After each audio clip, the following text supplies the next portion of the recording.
Assalamualaikum warahmatullahi wabarakatuh. Nama saya Lolita Tamasadia.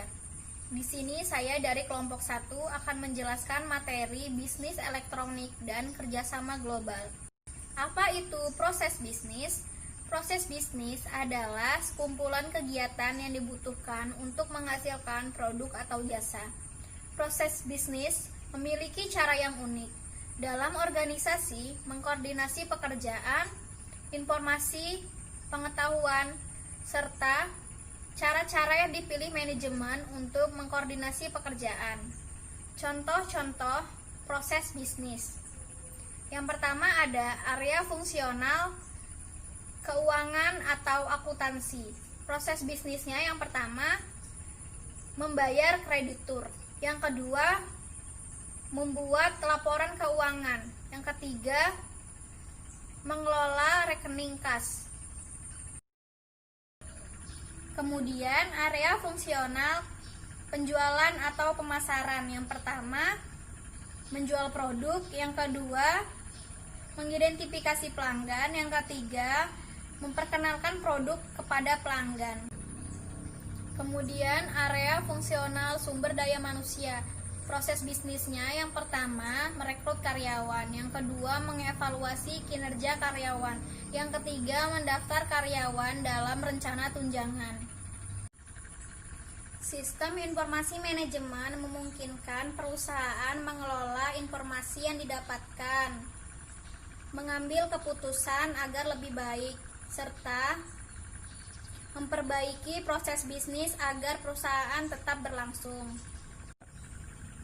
Tipe-tipe informasi.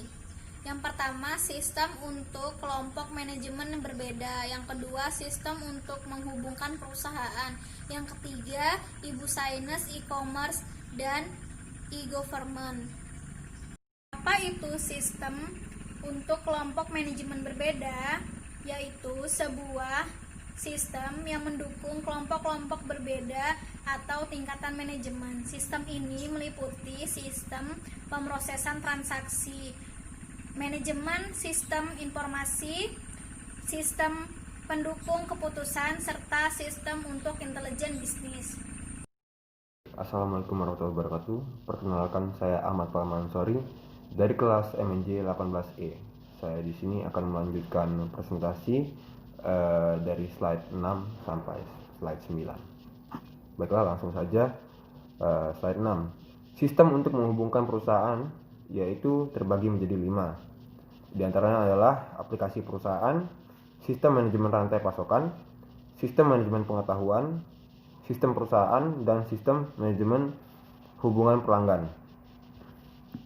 Slide ke-7 ialah bisnis elektronik atau pula bisa disebut dengan e-bisnis. Bisnis elektronik merupakan kegiatan berbisnis oleh organisasi, individu, atau pihak-pihak terkait yang menggunakan media teknologi informasi seperti internet untuk menjalankan dan mengelola proses bisnis. Baiklah, selanjutnya ialah ada e-commerce dan e-government. Apa itu e-commerce? E-commerce adalah bagian dari e-bisnis yang berhubungan dengan jual beli barang atau jasa melalui internet. Sedangkan e-government tersendiri ialah mengacu pada penggunaan teknologi aplikasi, jaringan, dan internet untuk memungkinkan pemerintah berhubungan dengan masyarakat-masyarakat, organisasi bisnis, sektor swasta, dan instansi pemerintah terkait lainnya secara digital. Dan slide ke-9 ialah sistem untuk kolaborasi dan bisnis jejaring sosial. Kolaborasi tersendiri ialah bekerja sama dengan orang-orang lain untuk mencapai tujuan bersama yang jelas. Kolaborasi berfokus pada penyelesaian tugas ataupun misi dan biasanya digunakan pada organisasi bisnis atau lainnya. Perkenalkan, nama saya Darpin Sanjaya, NPM 18/1156 dari kelas MMJ 18E. Bisnis jaringan sosial adalah perusahaan menggunakan platform jaringan sosial yang meliputi Facebook, Twitter, dan perangkat sosial yang terdapat dalam perusahaan untuk berhubungan dengan karyawan, pelanggan, serta pemasok mereka. Kunci utama dalam bisnis jaringan sosial adalah percakapan. Selanjutnya, manfaat bisnis dari kolaborasi dan bisnis jaringan sosial. Investasi di bidang teknologi kolaborasi meningkatkan kinerja organisasi yang memberikan tingkat pengambilan 4 kali lipat dari nilai investasi yang dikeluarkan dengan manfaat terbesar dirasakan oleh penjualan, pemasaran, serta fungsi penelitian dan pengembangan. Selanjutnya, Departemen Informasi, kelompok resmi struktur organisasi yang bertanggung jawab dalam memberikan jasa atau pelayanan sektor teknologi informasi. Selanjutnya, organisasi fungsi sistem informasi,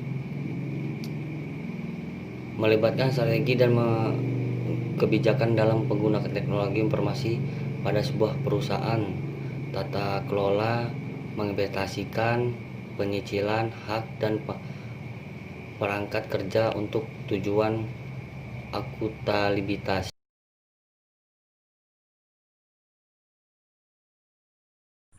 Jadi kesimpulannya, kinerja perusahaan bisnis tergantung pada seberapa baik proses bisnis yang dirancang dan dikoordinasikan, di mana proses bisnis dapat menjadi kekuatan kompetitif dalam berinovasi dan beroperasi.